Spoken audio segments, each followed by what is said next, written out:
ये लो, आज सुहाना का फर्स्ट आउटसाइड है, इसलिए चीयर्स।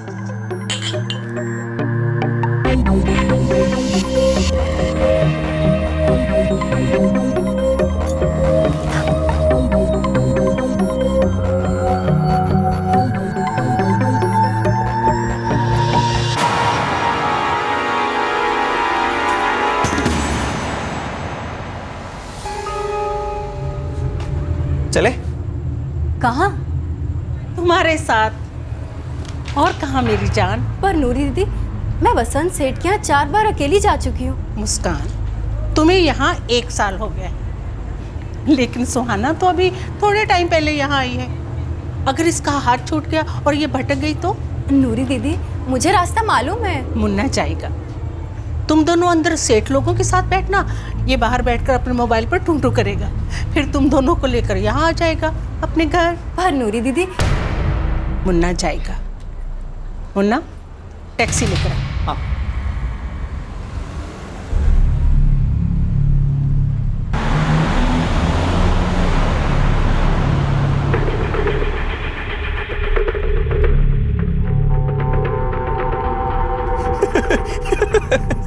ए मुस्कान, ये सुन, पति पत्नी के बीच झगड़ा हुआ। पति बोलता है तेरे जैसे 36 मिल जाएंगे मुझे। बीवी बोलती है इस सब के बाद भी मेरे जैसी ही चाहिए तुझे, वो भी 36।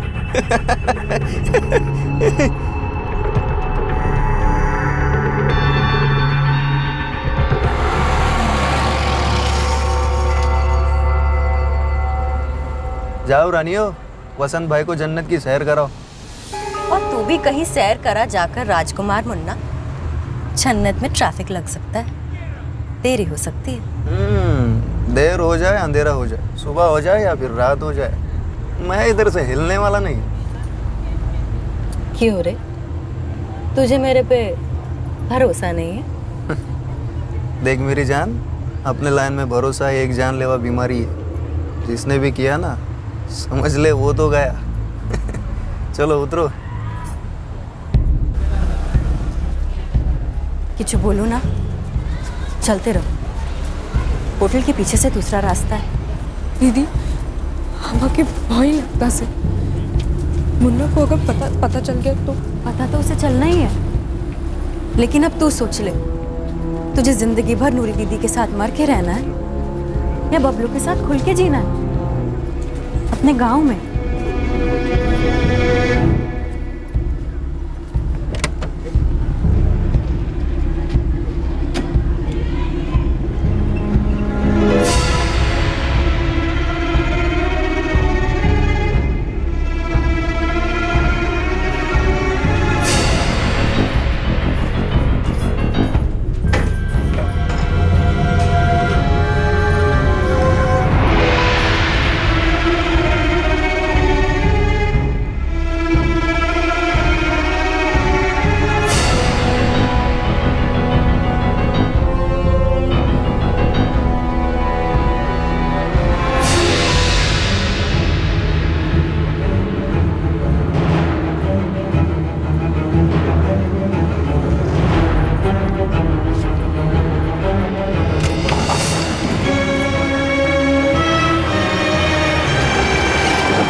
बबलू बोला सीएसटी पे इंतजार करेगा। अब इतना इंतजार किया है तो थोड़ा और सही।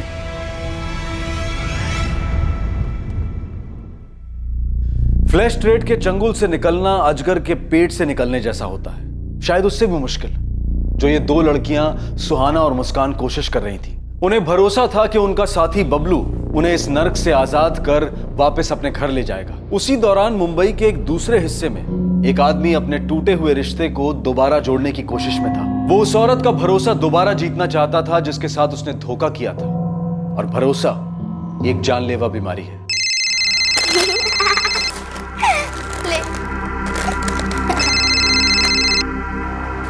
अब क्या है परवेज? कुछ नहीं, वो सिर्फ तुमसे पूछना था कैसी हो।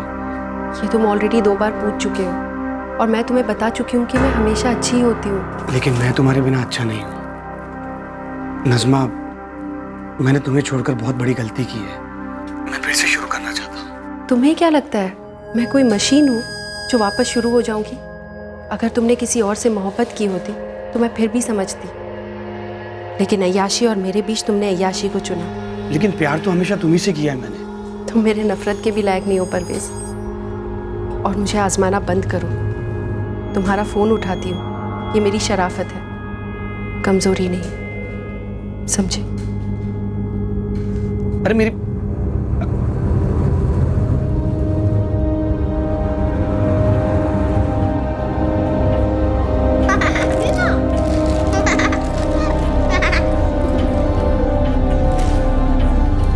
प्लीज ना मामा, लास्ट 10 मिनट बाकी है मामा, प्लीज। नहीं, उतरो आलिया। आलिया, मैंने कहा ना, चलो उतरो। नहीं, उतरो। कितनी बार कहा है तुम लोगों से कि अपना होमवर्क खत्म करो और फिर टीवी देखो, और ये चिप्स सिर्फ एक बार हफ्ते में। मम्मा बस थोड़ी देर तो देखने दो, और हम होमवर्क तो बाद में भी कर सकते हैं ना। और ये चिप्स, ये तो हम पूरे 1 महीने बाद खा रहे हैं, जस्ट चिल ना। अदीबा, तुम बड़ी हो ना, तुम भी नहीं समझ रही हो, और ये चिल वाली लैंग्वेज में मुझसे बात मत करना। जाओ कपड़े चेंज करो और अपने बुक्स रेडी करो, मैं खाना लगा रही हूँ। जाओ।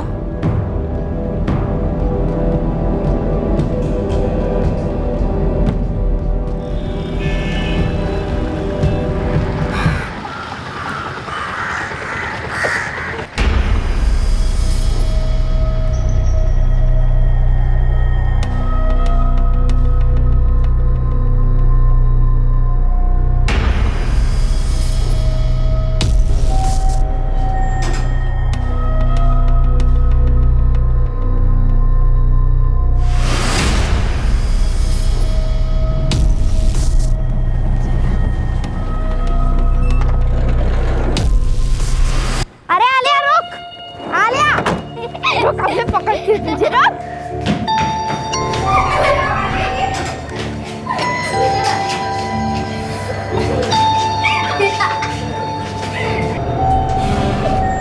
अब तो देख, मैंने पापा को सीधा दुबई फोन लगाऊंगी और बोलूंगी कि इसके लिए कुछ मत लाना। पापा तुम्हारी बात कभी नहीं मानेंगे, वो मेरे बेस्ट फ्रेंड है ना। ऐसी बात है, ऐसी बात है, दिखा।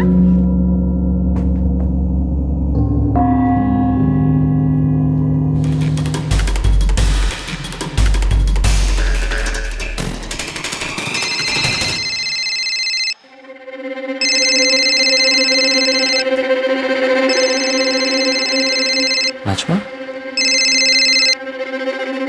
हेलो। हेलो पापा। अदीबा, क्या हुआ मेरा बच्चा? तुम रो क्यों रही हो? क्या हुआ? उसने मम्मा को मार डाला पापा, उसने मार डाला। अदीबा, ये तुम क्या बोल रही हो? तुम कहाँ पर हो बेटा? मैं अपने रूम में हूँ पापा, मैंने रूम को लॉक कर दिया है, पर वो पापा बाहर ही खड़ा है चाकू लेके, मुझे बहुत डर लग रहा है पापा। अदीबा, अपने आप को संभालो। किसने मारा मम्मा को? कौन है वो? वो बबलू अंकल है पापा, उसने मम्मा को भी मार दिया और वो मुझे मारने की कोशिश कर रहा था पापा। अदीबा, आलिया कहाँ पर है? पापा मैंने ना उसे पहले ही नीचे खेलने भेज दिया था पापा, पर मुझे बहुत डर लग रहा है पापा। अदीबा, मेरी बात बिल्कुल ध्यान से सुनना। देखो, तुम दरवाजा मत खोलना। हाँ, बिल्कुल दरवाजा मत खोलना। मैं अभी पुलिस को फोन करता हूँ, ठीक है बेटा? तुम बिल्कुल मत डरो, मैं अभी पुलिस को फोन करता हूँ। दरवाजा खोलो अदीबा।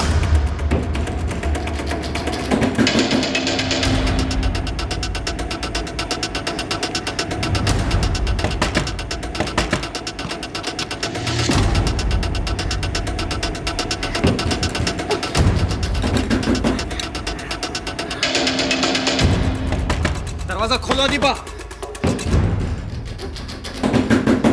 13 साल की अदीबा अपने कमरे में फंसी हुई थी और दरवाजे के ठीक बाहर कातिल खड़ा था, जिसने कुछ ही मिनटों पहले उसकी मां को मार डाला था। अदीबा ने हिम्मत करके अपने पिता को दुबई में फोन करके सब कुछ बता तो दिया था, पर अब सवाल यह था कि क्या पुलिस वक्त पर पहुंचकर इस मासूम बच्ची की जान बचा पाती। सर, दुबई से किसी अब्दुल अजीम का फोन था। अंजेवाट नगर ओवल मून अपार्टमेंट में उसकी बीवी का मर्डर हुआ है। उसकी बच्ची वहीं फंसी हुई है और खूनी भी वहीं है। चलो।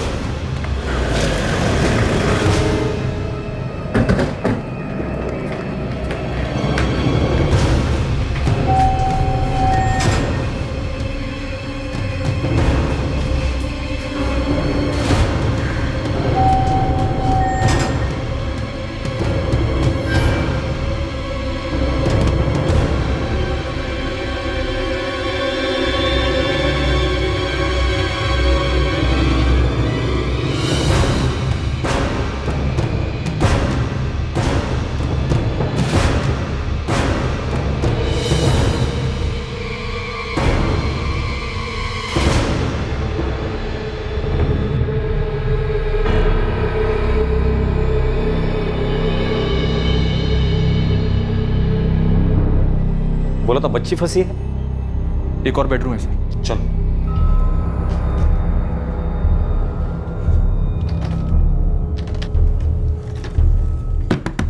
अदीबा, अदीबा, तुम्हारे पापा अब्दुल अजीम ने हमें भेजा है। बेटा हम पुलिस ऑफिसर्स हैं, तुम अंदर हो। आपटे, इसके बाप को दुबई में फोन करो।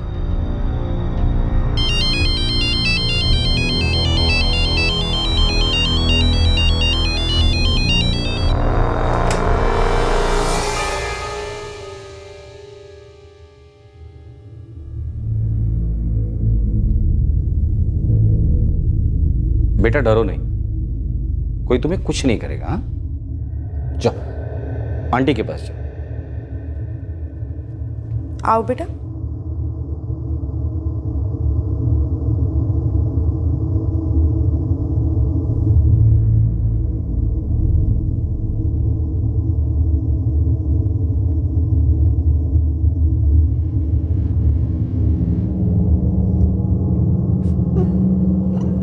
मेरी बहन आलिया, मैंने उसे नीचे खेलने भेजा था। अठौले, बच्ची को ताबे में लेना जल्दी, और हाँ प्यार से।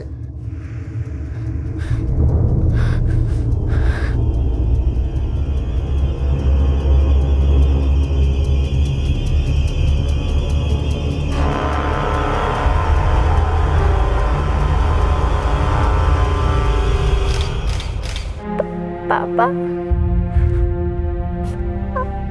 आप जल्दी आओ। हाँ मेरा बच्चा, मैं बस पहली फ्लाइट से आ जाऊंगा। मेरी बात ध्यान से सुनो। अभी पुलिस अंकल आपसे जो भी पूछे ना, आप सच सच उनको बता देना। आप जल्दी आना पापा। बबलू अंकल। कौन है ये बबलू अंकल? मम्मा जानती थी उन्हें, वो कई बार घर पे आते थे।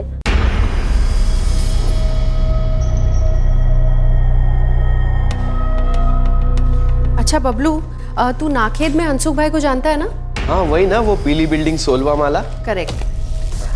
ये दया और संभाल के। मैडम पहली बार थोड़ी ना डिलीवरी कर रहा हूँ मैं। लेकिन मैं तो हमेशा कहूंगी ना संभाल के। हाँ अब जा। मुझे नहीं पता कौन है। मम्मा के लिए काम करते थे वो, बहुत बाहर आते थे। साहब, बबलू यहाँ से तकरीबन 1:45 के आसपास निकला था।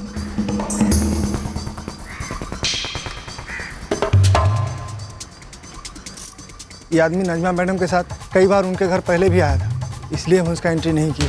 आया गया हमको कभी शक ही नहीं हुआ। अकेला था या साथ में कोई और भी था?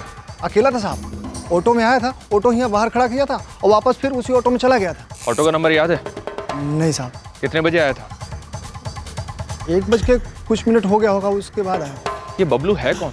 पता नहीं साहब, उसका नाम बबलू है, ये भी हमको आपसे ही पता चला। लेकिन साहब वो नजमा मैडम के यहाँ काम करता था, अक्सर उनके यहाँ आता रहता था। बेटा तुम्हारे पापा दुबई काम से गए या वहीं काम करते हैं? वही काम करते हैं वो। पापा यहाँ आते भी हैं तो भी यहाँ नहीं रहते। कुछ 4 या 5 साल पहले अलग हुए थे दोनों। वो अब्दुल अज़ीम दुबई में किसी इंश्योरेंस कंपनी में काम करता है। ये नजमा काम करती थी कहीं? पता नहीं, सुना था कुछ करती है घर से। एक आदमी उससे मिलने आता था, कोई बबलू, जो उसके लिए काम भी करता था। सॉरी सर, मुझे डिटेल्स मालूम नहीं है। काफ़ी प्राइवेट लेडी थी ये नजमा शेख, किसी से कोई लेना देना नहीं, हाय हेलो तक नहीं। जाना पहचाना आदमी आया, बेल रिंग की या खुद से दाखिल हो गया? अंदर आने के बाद हमला किया और घर को लूटा गया। चोरी और मर्डर का केस लगता है या कुछ और है?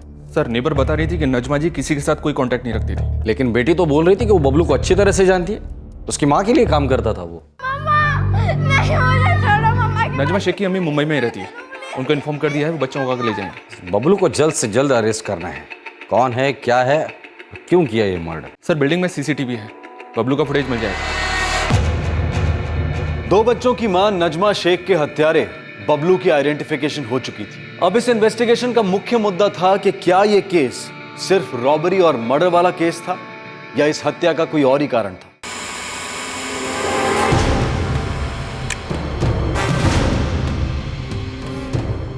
ये लो, अपने सारे खबरियों को काम पर लगा। इसको सिर्फ पकड़ना नहीं है, जल्द से जल्द पकड़ना है। छुरे से काटा गया और ये चेहरे पर मार्क? हाथ पर भी है, स्ट्रगल हुई होगी। विक्टिम ने अटैकर को फाइट बैक किया है। अटैकर पहचान वाला था, शायद विक्टिम ने खुद ही दरवाजा खोला। बबलू, क्या बात है, क्या हुआ? मुझे आपसे थोड़ा काम था। डॉक्टर, कोई सेक्सुअल असॉल्ट? नहीं, और कोई अटेम्प्ट भी नजर नहीं आ रहा है।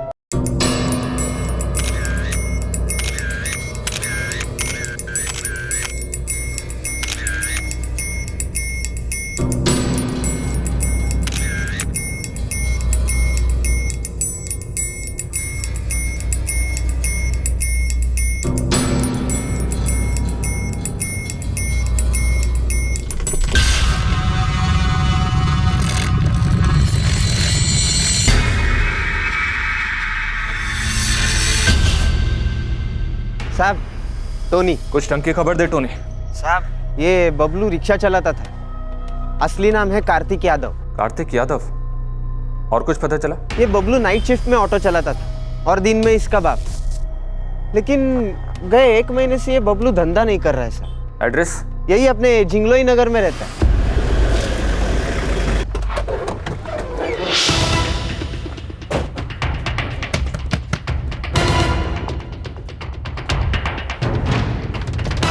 बबलू का मालूम नहीं है साहब, 1 महीने से उसने मुंह नहीं दिखाया। आप वहां भी चेक करो, उस तरफ। साहब, बताएंगे भी बात क्या है? बबलू ने मर्डर किया है।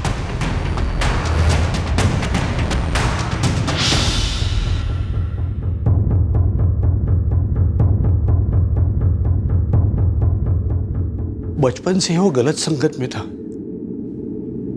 हर बारी हम उसको सुधारते और वो भटकता रहता था।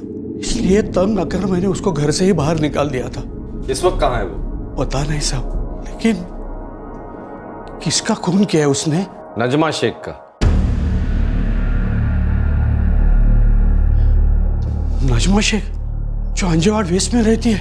आप जानते हैं उसे? नहीं साहब, हम तो कभी उसे मिले नहीं है, लेकिन ये नालायक उसके बारे में बात करता था, उसके साथ काम करता था। क्या काम करता था? पता नहीं साहब, वो कोई परवेज भाई के लिए काम करता था। उसका पूरा नाम है परवेज आलम। परवेज आलम और नजमा शेख की कोई भागीदारी थी और उसके लिए बबलू इधर उधर दौड़ता था। इस परवेज आलम का पता? स्टेशन के पास वेस्ट में खिलौने और गिफ्ट की दुकान है उनकी।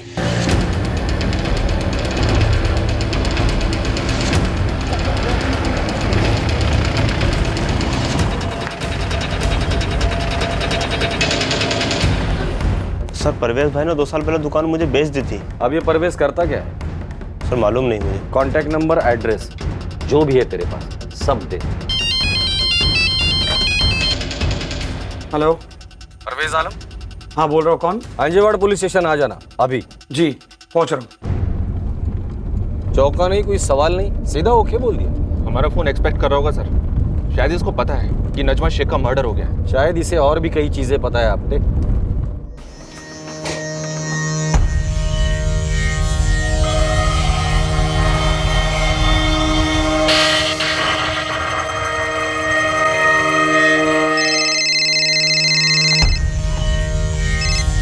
हेलो सुहाना, बाबलू, कहाँ पहुँचे? 2 दिन में पहुंच रहा हूँ मैं। एजेंट लोग से बात हुआ जो बॉर्डर पार कराएगा और पैसा का इंतजाम हो गया? हाँ, सब हो जाएगा। मैं थोड़ी देर में कोलकाता के लिए निकल रहा हूँ। ठीक आचे, मैं इंतजार कर रही हूँ। पूरी हिस्ट्री निकालने में थोड़ा टाइम लगेगा, लेकिन हाईलाइट सुन लो। बोलते रहे टोनी। साहब, लिंक रोड पे एक डांस बार हुआ करता था, लचक नाम। डांस पर बैन लगने के बाद वो अब सुरीली बार बन गया। ठीक है, पता है मुझे। साहब, ये डांस पर बैन लगने से पहले ये नजमा शेख लचक बार में डांसर थी। तेरी हाईलाइट क्या है बता। सारे डांस बार पर बैन लगने के बाद लचक बार की सारी लड़कियां दुबई, लंदन, मलेशिया चली गई, लेकिन ये नजमा नहीं गई सर। वो इधर मुंबई में क्रिकेट की बुकी बन गई। सुना है वाहुम पकड़ती उसकी गेंद, बहुत नोट छापे उसने। क्या बात, बार डांसर से डायरेक्ट क्रिकेट की बुकी? अभी तक इतना ही पता चला है, बाकी अपनी फील्डिंग चालू है। सुन टोनी, अभी हम लोग एक आदमी से मिलने जा रहे हैं, नाम है परवेज आलम। अंजेवाड़ में उसकी गिफ्ट की दुकान थी। नजमा का खूनी बबलू ये परवेज के लिए काम करता था, और नजमा और परवेज के बीच कोई तो कनेक्शन था। क्या कनेक्शन था ये पता कर और मुझे फटाफट बता दे। ओके ठीक है सर। बार डांसर से डायरेक्ट क्रिकेट की बुकी। ये बबलू नजमा के लिए कैश ले जाता था। लेकिन बबलू के बाप का कहना है कि बबलू तो परवेज के लिए काम करता था।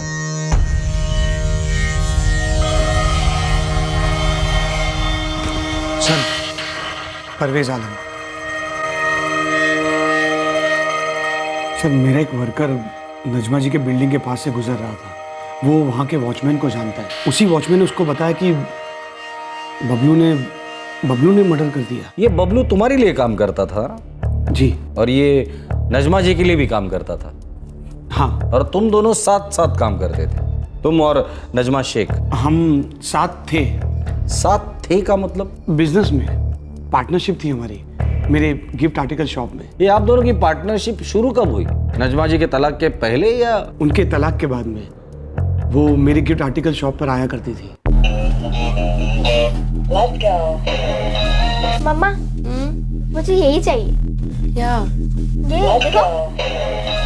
अदीबा, ऐसा है ना तुम्हारे पास? एक्सक्यूज मी, बेटा आपको एक और इंटरेस्टिंग चीज दिखाऊं? एक मिनट। बबलू, घर में जाके बता। वो वाला देना। ये देखिए, एक डॉल के लिए डॉल। इसमें बहुत सारे कपड़े भी हैं, आप अपने हिसाब से चेंजेस कर सकते हैं। हेयर ड्रायर है, टूथब्रश है, आईना है, और ये इतने सारे ड्रेसेस। मम्मा, मुझे यही चाहिए।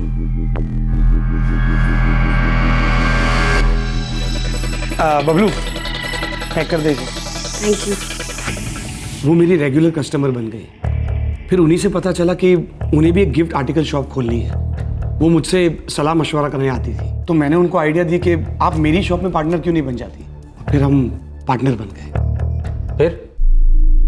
फिर क्या सर? फिर बबलू ने नजमा का खून कर दिया। बीच की स्टोरी का सेंसर हो गई। मुझे क्या पता कि बबलू ने नजमा जी का खून क्यों किया। वो दरअसल सर 2 साल पहले हमारी दुकान लॉस में चल रही थी, तो मैंने और नजमा जी ने मिलकर पार्टनरशिप खत्म कर दी। प्यार? हाँ? प्यार से खत्म की थी पार्टनरशिप या नफरत से? बिजनेस पार्टनरशिप थी सर, उसमें प्यार और नफरत का तो सवाल ही नहीं आता ना सर। हाँ, बराबर। फिर मेरा बबलू के साथ कोई कांटेक्ट नहीं रहा, और ना ही नजमा जी के साथ। लास्ट मैंने सुना था कि बबलू रिक्शा चलाता था। और नजमा जी, उनके बारे में लास्ट क्या सुना था? पता नहीं सर, अब बबलू और नजमा जी के बीच में क्या माजरा था, मुझे कुछ पता नहीं है सर। आपको ये पता था कि नजमा जी क्रिकेट की बुकी है और ये बबलू उनके लिए कैश डिलीवरी का काम करता था? मुझे कैसे पता होगा सर, क्योंकि दुकान बंद होने के बाद तो मेरा उन दोनों से कोई ताल्लुक ही नहीं रहा। ये बबलू कहाँ है, कुछ आइडिया है? 2 साल पहले तक वो अपने माँ बाप के साथ रहता था, जिंगलोई नगर के पास। उसके बाद का तो मुझे पता नहीं। तुम्हें तो कुछ पता ही नहीं है परवेज आलम, क्यों? सर, अब मुझे जो पता था वो सब बता दिया। ठीक है, जाओ तो जरूरत पड़ेगी तो दोबारा बुला लो। ठीक है, खुदा हाफिज। या तो ये झूठ बोल रहा है या तो आधा सच बता रहा है। 24 घंटे नजर रखना इस पर, ये जरूर इन्वॉल्व है।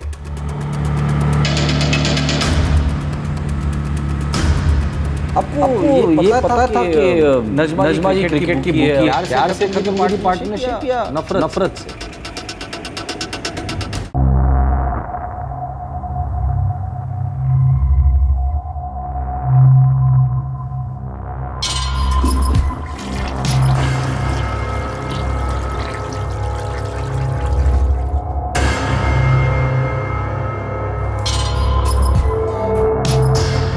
ये सिल्की कौन है? अरे यार, एक ही सवाल बार बार। चिल्ला क्यों रहे हो? बच्चों वाला घर है ये। सॉरी। ये सिल्की कौन है? लास्ट टाइम तुम्हें बता रहा हूँ, सिल्की मेरी पुरानी कस्टमर है। अच्छा, वो तुम्हारी कस्टमर है या तुम उसके कस्टमर हो? तुम मुझ पर शक करना कब बंद करोगी? जब तुम एक सीधी सादी और शरीफों वाली जिंदगी बसर करना शुरू करोगे। बैटिंग करना सीधा है, शरीफों वाला मामला है। तुमने मुझे भी इसमें घसीट लिया है और मुझे ही लेक्चर दे रही हो। एक मिनट, लेक्चर नहीं दे रही हूँ तुम्हें, फाइनल वार्निंग है। जब तक तुम यहाँ वहाँ मुंह मारना बंद नहीं करोगे, मेरे घर के दरवाजे बंद है तुम्हारे लिए।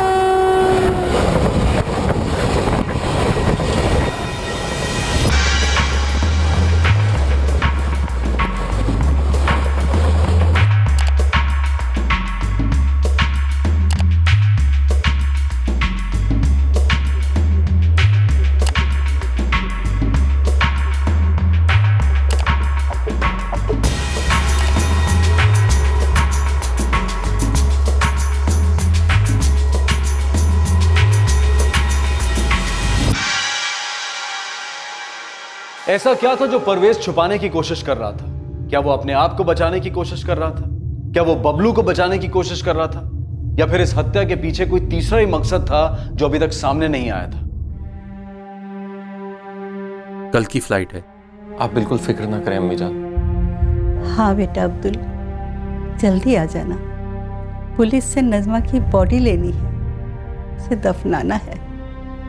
फिर बच्चों को तुम्हारी ज़रूरत है बेटे। बिल्कुल अम्मी जान, मैं जल्द से जल्द पहुंचता हूँ। अच्छा, वो बच्चों से बात हो सकती है? मैं अदीबा से कहती हूँ तुम्हें फ़ोन कर ले, वो आलिया की देखभाल कर रही है। बच्चे को तेज बुखार है। ठीक है अम्मी जान, मैं बाद में फ़ोन करता हूँ। अल्लाह हाफिज। साहब, नजमा का जो पति था जिसके साथ उसका तलाक हुआ, उसका नाम है अब्दुल अजीम। वो फर्स्ट टाइम नजमा को वही अपने लचक बार में मिला था। उधर से ही उनकी लव स्टोरी स्टार्ट हुई। 1 साल प्यार मोहब्बत चली साहब। उसके बाद अब्दुल ने ही प्रपोज मार डाला। वो नजमा टॉप की डांसर थी, लेकिन सब छोड़ छाड़ के अब्दुल के साथ सेटल हो गई। 2 बच्चे भी हुए उनको। वो जो फ्लैट है जहाँ पे मर्डर हुआ, वो अब्दुल ने ही खरीदा था। सब मस्त चल रहा था उनका। फिर ये बुकी वाला मामला बीच में कहाँ से आ गया? उस लचक बार में नजमा के 56 दीवाने थे, उसमें से ही एक था अपने बोरीपाड़ा का बाप बुकी, सुभाष गुटका। वही नजमा को इस लाइन में एंट्री दिया।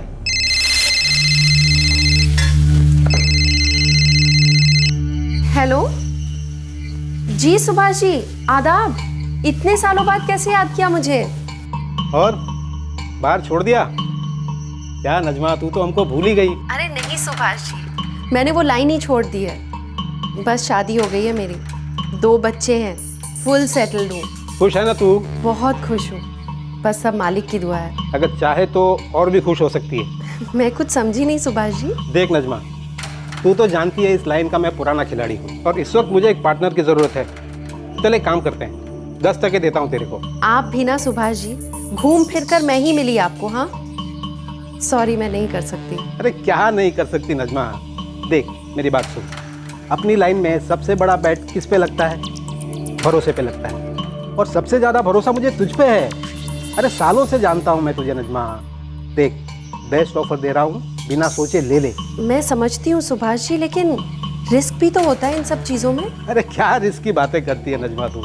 जिस लाइन को तू छोड़ के आई है ना, उसके सामने तो ये चिल्लर रिस्क है, चिल्लर। मैं आपको सोच के बताती हूँ। चल ठीक। ओके साहब, इसने सुभाष गुटका के साथ हाथ मिला लिया और ये सोने की मुर्गी साबित हो गई। लक बोलो, जजमेंट बोलो, लेकिन छप्पर फाड़ के नोट बरसने लगे और ये नजमा बेटिंग क्वीन साबित हो गई। टोनी, ये क्वीन हो गई तो इसका किंग तो भड़क गया होगा। वैसे इन दोनों के बीच तलाक क्यों हुआ? साहब, उनके यहाँ एक नौकरानी काम करती थी, जिसको मैं कभी कभी फालूदा भी खिलाता हूँ। वो बोली मेरे को साहब, बेटिंग को लेकर अब्दुल का फ्यूज उड़ जाता था। बेटिंग के धंधे में तो नजमा ने अच्छे खासे पैसे कमाए होंगे। अब्दुल चाहता था वो घर बैठे, बच्चों पर ध्यान दे। वो बोलती थी मैं ध्यान दे रही हूँ, तू जल मत। ऐसे सब झगड़े होने लगे उनके बीच, और फिर खचाक तलाक। ये बबलू जो है, उसका और अब्दुल अजीम दोनों का कोई कनेक्शन? नहीं साहब, अभी तक तो ऐसा कुछ पता नहीं चला। आपको तो पता होगा, वो परवेज आलम के यहाँ काम करता था। और साहब, ये परवेज है ना, आपको गोली दे रहा है। वो तो उसकी शक्ल से ही मालूम पड़ रहा है। वैसे ही हमें गोली क्या दे रहा है? वो बोल रहा था ना, उनका पार्टनरशिप था ये वो। दरअसल उन दोनों का लव पार्टनरशिप था। पहले थोड़ा टाइम मस्ती मारा, साथ भी रहे, बाद में सुमड़ी में जाके निकाह भी कर ली। और फिर इधर भी खचाक। साहब, ये परवेज 1 नंबर का चमड़ी है। लड़कियों की लत थी इसको, और जब ये बात नजमा को पता चली वो तो मतलब एटम बम हो गई।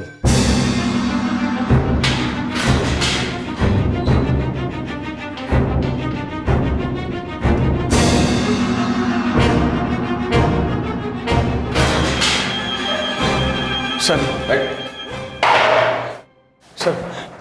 मेरी बात सुनिए सर, मेरा किसी भी मर्डर से कोई वास्ता नहीं है सर। सच बोलने के सिवा तेरे पास दूसरा रास्ता भी नहीं है परवेज आलम, बोल दे सच। अब पूरी बात बोलेगा या आधा मार डालू तुझे? सर मैं सच कह रहा हूँ, मुझे नहीं पता कि बबलू वहां पर क्यों गया था और उसने नज़मा का मर्डर क्यों किया। मैं बताता हूँ, बबलू को किसी ने सुपारी दी होगी और वो पान वाला तू है। नहीं नहीं सर, मैं क्यों? सर मैं तो नज़मा से प्यार करता था सर। हाँ, इतना प्यार करते थे कि थोड़ा बहुत प्यार कॉल गर्ल्स में भी बांटते थे। मुझे उस आदत का पछतावा था, मैं सब कुछ छोड़ देना चाहता था और इसीलिए एक अरसे से नज़मा के टच में था। उसे बार बार फोन कर यही कहता था कि सब कुछ भुला दो, एक चांस दे दो मुझे। उसने चांस नहीं दिया तो तुमने बबलू को चांस दे दिया? नहीं सर, मैंने ऐसा कुछ नहीं किया सर। वो सर दरअसल मैं डर गया था कि कहीं आपका शक एकदम से मुझ पर नहीं चला जाए कि मैंने ऐसा क्यों किया। सर कसम से मैंने ऐसा कुछ नहीं किया, मैं तो नज़मा के साथ जिंदगी बिताना चाहता था। मैं उसकी जान क्यों लूंगा सर? देख परवेज, सर एक लीड मिली है। सर मेरी बात। तू यहीं रहेगा और अगर घूम घाम कर हमारी शक की सुई तलवार बनी और तुम पर आके टिकी ना, परवेज आलम बुरे कटोगे। सर इस कार्तिक यादव उर्फ बबलू का एक दोस्त है, शोभित रॉय नाम का। उसने बबलू के घर फोन किया था। कौन बोल रहा है? बाजी हम शोभित बोल रहा है, शोभित रॉय। बाबलू का दोस्त बाबलू है क्या? वो यहाँ नहीं है बेटा, हमें नहीं पता वो कहाँ है। अगर उसकी कोई खबर मिल जाए तो फौरन हमें बता देना। माँ जी बाबलू आपको फोन करेगा तो उसको बोलना हमको फोन करने के लिए। ठीक।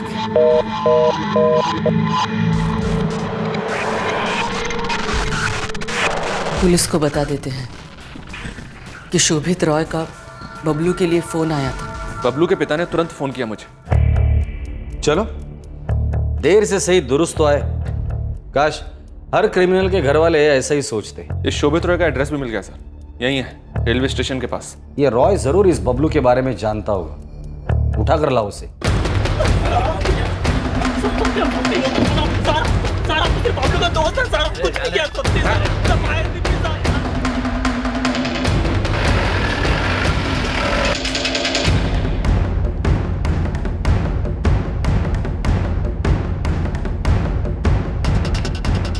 शोभित रॉय, तुम्हारे दोस्त बबलू ने नजमा शेख का खून किया। ये आज का पेपर है और बराबर आज ही तुमने बबलू के घर पे फोन किया था ये जानने के लिए कि बबलू कहाँ है। और हम लोग ये जानना चाहते हैं कि तुम बबलू के बारे में क्या जानते हो। सुनो सुनो, कुछ बोलने से पहले जो मैं बोल रहा हूं ना वो सुनो। ये बात मैं दोबारा नहीं बोलूंगा।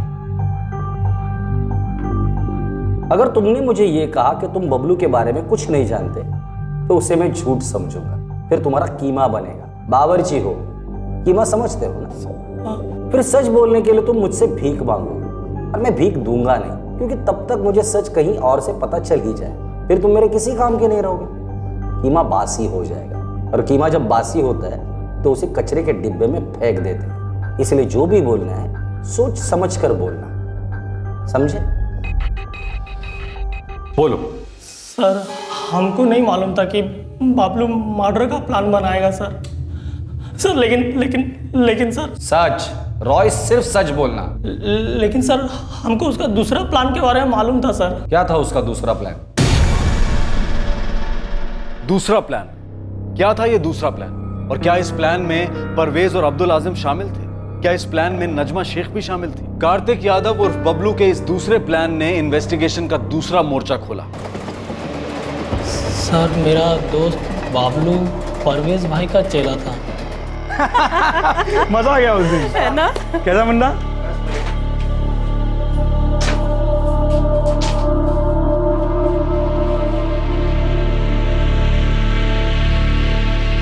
परवेज सेठ, कुछ पसंद आया?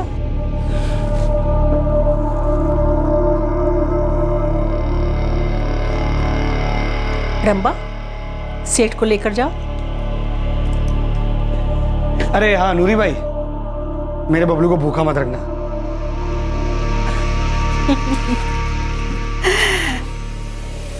छोटे साहब, कोई खास फरमाइश?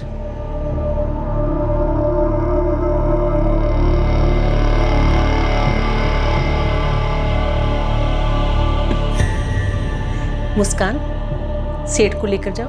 सर परवेज भाई हर दूसरा दिन बाबलू को वहाँ ले जाता था। परवेज उसका मालिक था या नजमा उसकी मालकिन थी?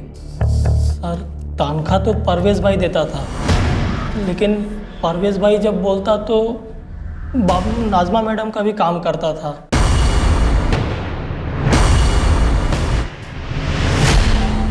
जब परवेज भाई और नाजमा मैडम अलग अलग हुआ तो बाबलू को किसी ने काम पे नहीं रखा सर। वो एकदम अकेला हो गया। वो अपना बाबा के साथ ऑटो चलाने लगा।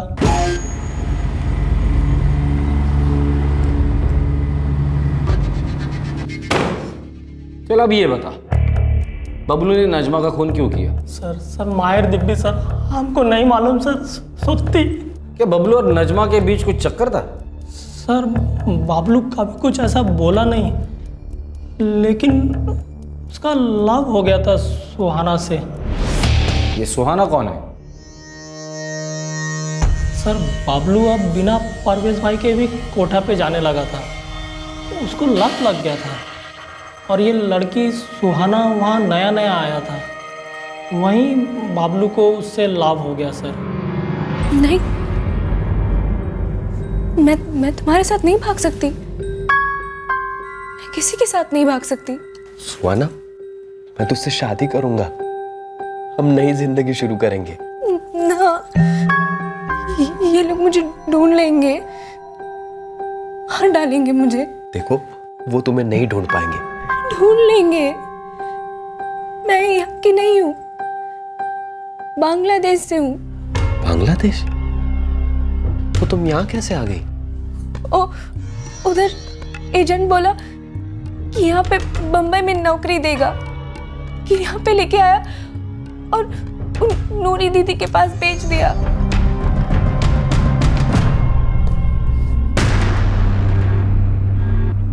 पागल लकी, बांग्लादेश बॉर्डर पार करना बहुत खतरनाक है। मैं तो सुहाना को उसके गांव वापस लेकर जाऊंगा, और उतना ही नहीं, उसके साथ शादी करके वहीं बस जाऊंगा। अब बोल, क्या करना होगा? अबे खा, हम देखता क्या कर सकता है। कुछ ना कुछ इंतजाम कर देगा हम। भाई, एक बार बंगाली में आई लव यू बोल के दिखाओ ना।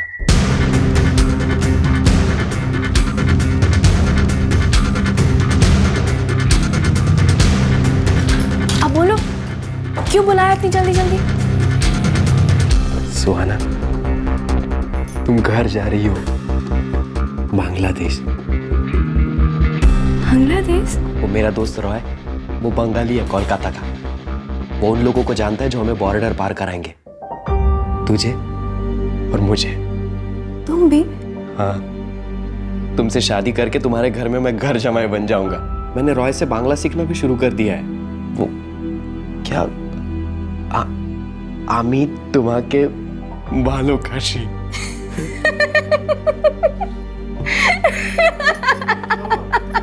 क्या हुआ? हंस क्यों रही हो? बाबा, आमी तुम्हाके भालोबाशी। अरे वही तो बोला ना मैंने। देखो, आमी तुम्हाके भालो काशी। क्या हुआ?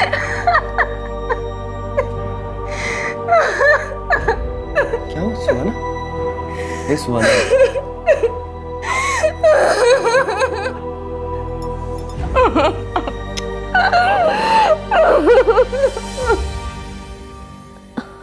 हमारे साथ एक और जाएगी, मुस्कान दीदी। मुस्कान? वो क्यों जाएगी हमारे साथ? हाँ, वो इस कोटे के बाहर हम कदम भी नहीं रख सकते। मदद करेगी वो हमारी। वो क्यों मदद करेगी? क्या लगती है वो तुम्हारी? उसको भी मेरी तरफ फंसा के लेके आए हैं 2 साल पहले। भरोसा करती हो तुम उस पे? हाँ, वो एक ही है इस कोठे में। जिस पे हम भरोसा करते हैं। मुझ पर? बिल्कुल नहीं सर, हम उन लोग का मदद किया सर। बाबलू, सुहाना और मुस्कान को बांग्लादेश भेजा। कैसे? सर, कोलकाता में बहुत सारे एजेंट लोग हैं। वो लोग पैसा लेके आदमी को भेजता है, यहाँ से वहाँ और वहाँ से यहाँ।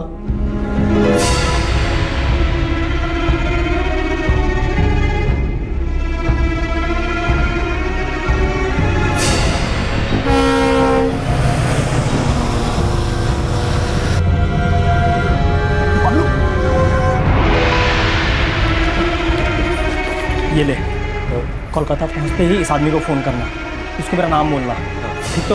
और ये बांग्लादेश तक तुम्हारे साथ जाएगा, ठीक है? कोई गड़बड़ नहीं होगा, डरने वाला कोई बात नहीं है। शुक्रिया भाई, शुक्रिया। हाँ सुन, हमको फ़ोन करते रहना, हर जगह से फ़ोन करना, ठीक है? चलो हम निकलता नहीं तो लेट हो जाएगा। शुक्रिया। हाँ चल। सर, बाबलू, सुहाना और मुस्कान एकदम अच्छा से बांग्लादेश पहुंच गया, कोई दिक्कत नहीं हुआ सर। लेकिन अचानक 4 दिन बाद बाबलू रिटर्न आया।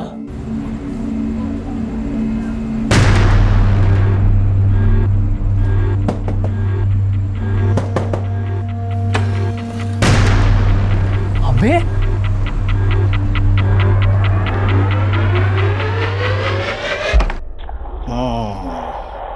हो गया? हाँ, हो गया तेरा हामी तुम्हारे भालोबासी। अबे ना, वो तुमको लात मार के निकाला कि तुम भाग के आया? दोनों गलत। हमारी शादी हो रही है। तुम लोग SMS पे शादी करेगा और WhatsApp पे स्वागत मनाएगा, और साला बच्चा कैसे ईमेल पे पैदा करेगा? अरे बाबलू, साला बहुत मेहनत किया रे हम तुमको उधर भेजने में, बहुत खर्चा हुआ।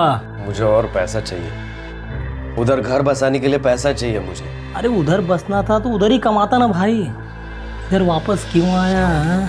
3 दिन में पैसों का इंतजाम हो जाए। बस तेरा वो आदमी है ना, उसे बोल दे कि मुझे सोमवार तक बांग्लादेश वापस ले जा।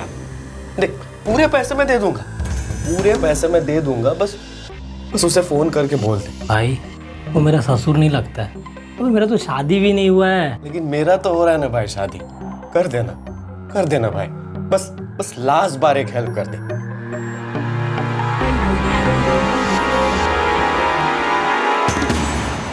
सर, बाबलू हमको बोला था कि 3 दिन में दूसरा दोस्तों से पैसा जमा करेगा और हमको फ़ोन करेगा। सर, उसका फ़ोन नहीं आया, तब हम उसका घर पे फ़ोन किया सर। मायर दिब्बी सर, हमको नहीं मालूम था कि वो साला नजमा मैडम का खून का प्लान बनाएगा। सर ये खबर सर हम अभी देखा सर, हम सच बोलता है सर। इस वक्त बबलू कहाँ है? सर हमको नहीं मालूम सर, हम खुद उसका फ़ोन ट्राई कर रहा है, साला स्विच ऑफ बता रहा। मुझे लगता है बबलू के अकेले का काम है। सर, बबलू 3 दिन में अपने दोस्तों से पैसा इकट्ठा करने वाला था, उसको नहीं मिला तो वो नजमा के पास गया। अपटे, इस बबलू को जल्द से जल्द अरेस्ट करना होगा। एक बार बॉर्डर क्रॉस कर गया फिर पकड़ना मुश्किल हो जाएगा। सर,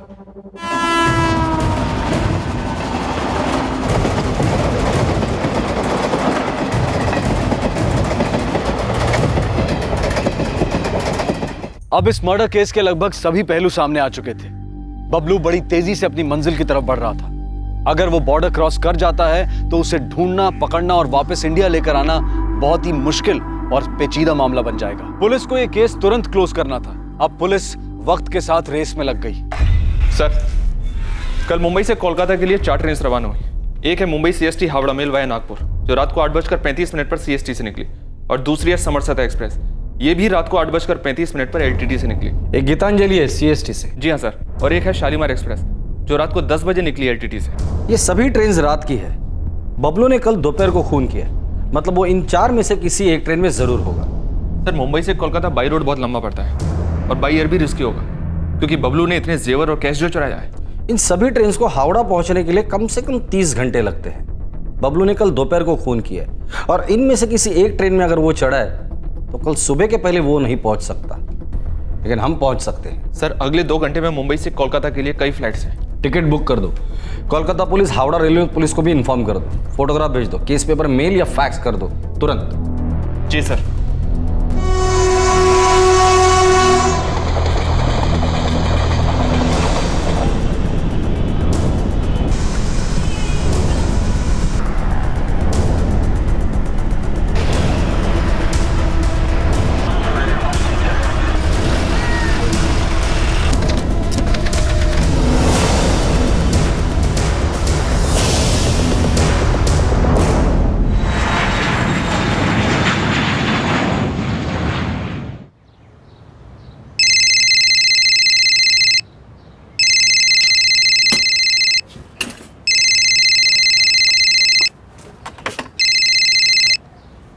हेलो, मैं बबलू बोल रहा हूँ। बाबलू कोलकाता पहुंच गया? नहीं, अभी तक नहीं। ट्रेन कुछ घंटा लेट है। मैं थोड़ी देर में बॉर्डर के पास पहुंच जाऊंगा और उसके बाद तुम्हारे पास। जल्दी आओ बाबलू, जब से तुम गया है कुछ अच्छा नहीं लग रहा। जब मैं आ जाऊंगा ना तब अच्छा लगेगा। देखो, सब इंतजाम हो गया है। हम आराम से शादी करेंगे और उसके बाद छोटा सा घर खरीदेंगे। मैं वहाँ कोई ना कोई काम ढूंढ लूंगा। अरे बाबा पहले आ तो जाओ, हमारे बहुत ही लगता से। एक दिन और सुहाना, इस दिन के लिए मुझे बहुत कुछ करना पड़ा है। अच्छा बुरा जो भी हो गया, अब सब सही होगा। चलो ट्रेन निकल रही है, रख रहा हूं।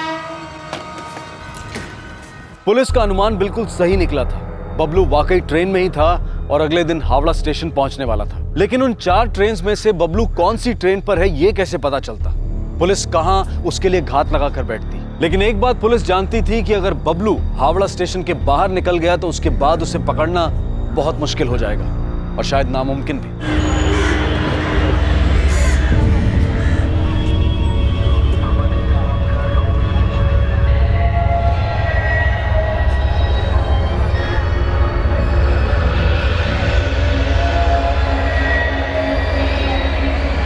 सब लोग स्प्रेड हो जाओ।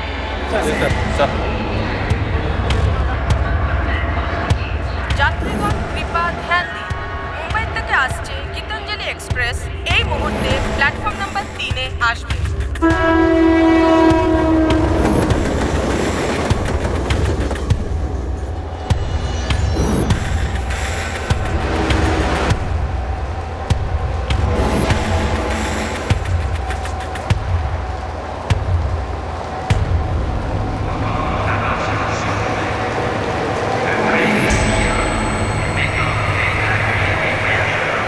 যাত্রীগণ কৃপা ধ্যান দিন, মুম্বাই থেকে আসছে হাওড়া মেল এই মুহূর্তে প্ল্যাটফর্ম নাম্বার 3-এ আসবে।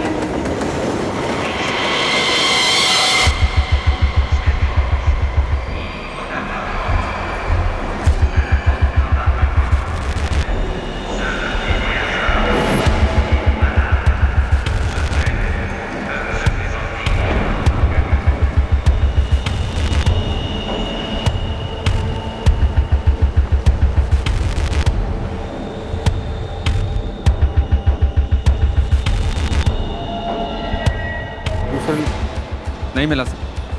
हफ्ते 3 ट्रेन अब तक आ चुकी है, बस एक आखिरी ट्रेन बाकी है। शालीमार एक्सप्रेस सर, आधे घंटे में अराइवल है। ट्रेन में ये बबलू मिला तो मिला। मिलेगा सर, वेट करते हैं।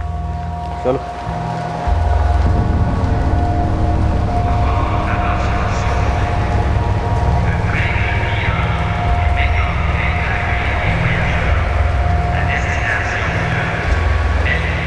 যাত্রীগণ কৃপা ধ্যান দিন, মুম্বাই থেকে আসছে শালিমার এক্সপ্রেস এই মুহূর্তে প্ল্যাটফর্ম নাম্বার 3-এ আসবে।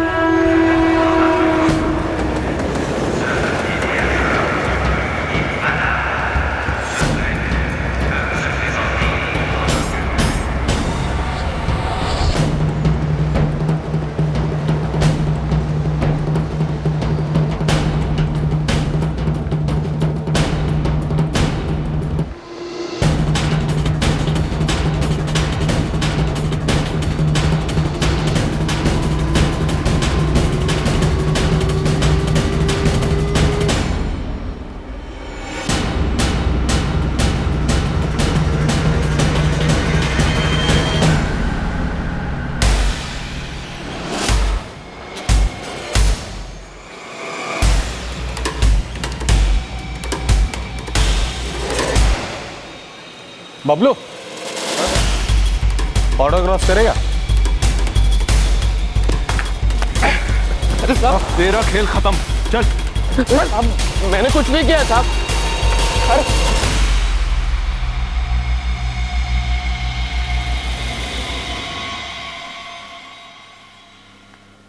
हाँ, ये मम्मा की ज्वेलरी है। थैंक यू बेटा। अब सब लोग बाहर रुकिए, मैं बुलाता हूँ। जी।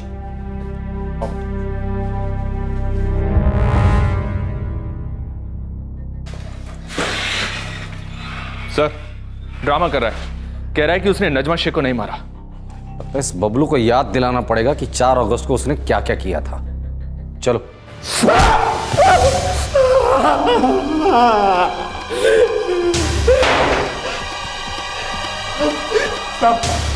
सब सच सच बताता हूँ साहब।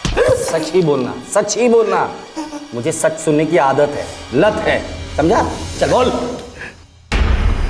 साहब मैंने सुहाना को बांग्लादेश छोड़ा, वहां जाकर पता चला काम मिलना इतना आसान नहीं होगा और घर बसाने के लिए और पैसा चाहिए, इसलिए मैं वापस मुंबई आया पैसों का इंतजाम करने। ये सब पता है मुझे, ऐसा कुछ बता जो मुझे पता नहीं है।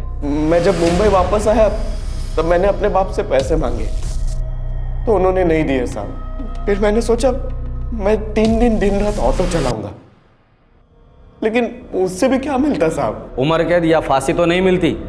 आगे बोल। मैंने नजमा मैम के लिए लाख लाख रुपए यहाँ वहां किया। मैंने कभी पैसे नहीं लिए साहब।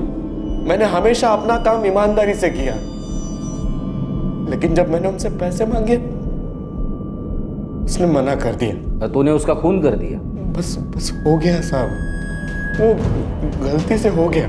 हो गया? किससे किया खून? छुरे से।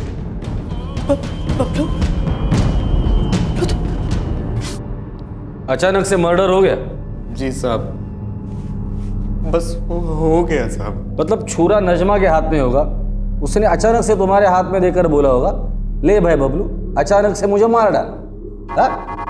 छुरा कहाँ था? मेरी जेब में साहब। तुम्हारी जेब में छुरा किसने डाला बबलू? मैंने ही डाला था। छुरा कहाँ से मिला?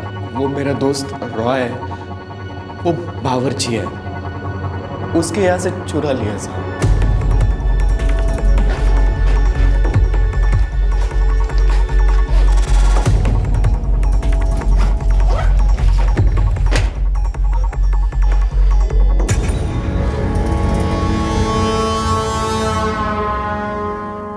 छुरा लिया, जेब में डाला और नजमा के फ्लैट पे चला गया। तू हाथ निकाल, हाथ निकाल। पूरी प्लानिंग के साथ तो नजमा के फ्लैट पर गया था, तेरा पहले से ही इरादा था उसे मार डालने का। छुरा सिर्फ डराने के लिए लेके गया था साहब, सच्ची में।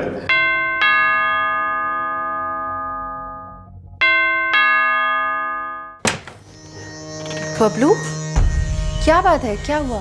मैडम मुझे आपसे थोड़ा काम था। हाँ बोलो। मुझे कुछ पैसे चाहिए थे। बबलू आई एम सॉरी, मेरे पास पैसे नहीं है तुम्हें देने के लिए। मैडम सिर्फ 75,000 चाहिए, मैं थोड़े थोड़े करके 1 साल में लौटा दूंगा आपको। मुझे शादी करनी है। तो मैं क्या करूं? तुम्हें पैसे चाहिए तो अपने मालिक परवेज से लो, मुझे परेशान मत करो। वो नहीं देंगे और उनसे मांगने का कोई फायदा नहीं है। मैडम मुझे जल्दी पैसे चाहिए, आज के आज, अब भी कि अब भी। तुम पागल हो गए हो? मैडम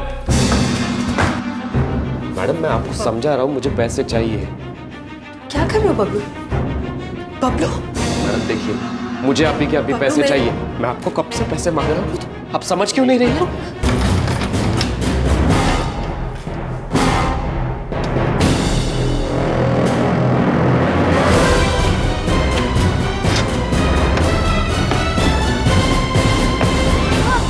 मम्मी ने फिर से नील पॉलिश गिरा दिया ना अपना। वो बच्ची, वो बहादुर बच्ची, अगर अपने आप को बचा नहीं लेती तो तू उसे भी मार डालता ना, अचानक से काट डालता ना उसे भी। और वो दूसरी बच्ची, उसे भी मार डालता ना। छुरा कहाँ है?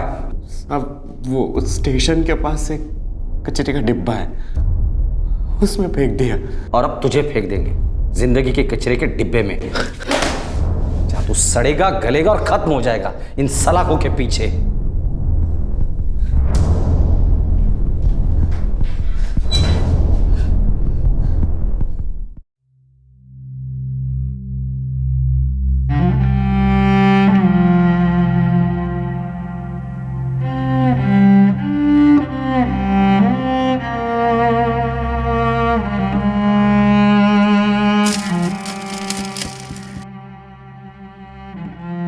अदीबा, आपकी मम्मी के साथ जो कुछ भी हुआ, आई एम सॉरी।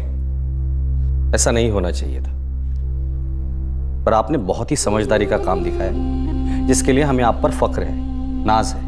आपने ना सिर्फ अपनी छोटी बहन को नीचे भेजा, बल्कि अपने आप को कमरे में बंद करके आपके पापा को इन्फॉर्म किया। ये बहुत ही समझदारी और बहादुरी का काम था। You are a brave girl Adiba.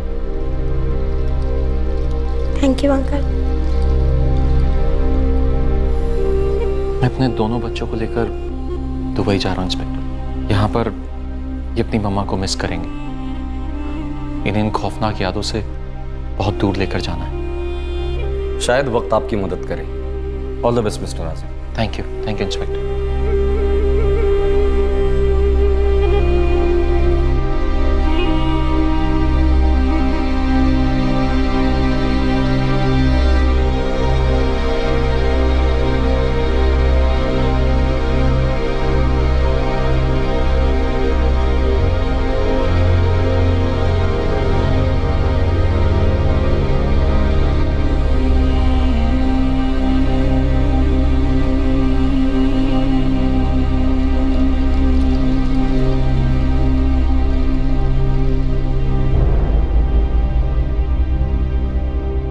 Kartik Yadav उर्फ बबलू के खिलाफ आईपीसी की धारा 302 के तहत कत्ल के लिए और धारा 397 के तहत डकैती के चार्जेस लगाए गए हैं। बबलू ने पुलिस को बताया कि उसने कत्ल और डकैती के बाद एक नई शर्ट खरीदी थी और खून के दाग वाली शर्ट को उसने मर्डर वेपन के साथ कचरे के डिब्बे में फेंक दिया था। नजमा के घर से बबलू ने जो कैश और ज्वेलरी चुराई थी, उसके अलावा बबलू ने अपने एक दोस्त से लोन भी लिया था ताकि वो सरहद पार करके भाग सके। बार बार लगातार मुजरिम इतनी बेवकूफी क्यों दिखाते हैं? क्यों सोचते हैं कि जुर्म शर्ट उतारने और फेंकने जितना आसान है? इस केस ने एक बार फिर से यह स्पष्ट रूप से साबित कर दिया है कि क्राइम नेवर पेज, और यह भी साबित कर दिया है कि कोई भी खून से बनी हुई ईंट से अपनी मोहब्बत का ताजमहल नहीं खड़ा कर सकता। बबलू सुहाना को फ्लैश ट्रेड से रिहा कराना चाहता था, लेकिन अब वो खुद अपने जमीर और अपनी करतूतों का कैदी बन गया है। बबलू ये ताजमहल बनाने के लिए बांग्लादेश से लौटा था और अब वो अपनी सुहाना के पास वापस बांग्लादेश कभी नहीं लौट पाएगा। 13 साल की बच्ची अदीबा शेख ने अद्भुत बहादुरी और समझदारी का प्रदर्शन किया। एक बार फिर से साबित हुआ कि सतर्क रहने से जुर्म होते वक्त भी उसकी इंटेंसिटी उसके नुकसान को कमजोर किया जा सकता है। आपसे फिर मुलाकात होगी क्राइम पेट्रोल सतर्क में एक और नए केस के साथ। तब तक अपना ख्याल रखें, सुरक्षित रहें और याद रखें, सही वक्त सही कदम, सतर्क रहें। जय। क्राइम पेट्रोल के और भी दिलचस्प कहानी देखने के लिए हमारे चैनल को सब्सक्राइब करें और बेल आइकॉन दबाना न भूलें।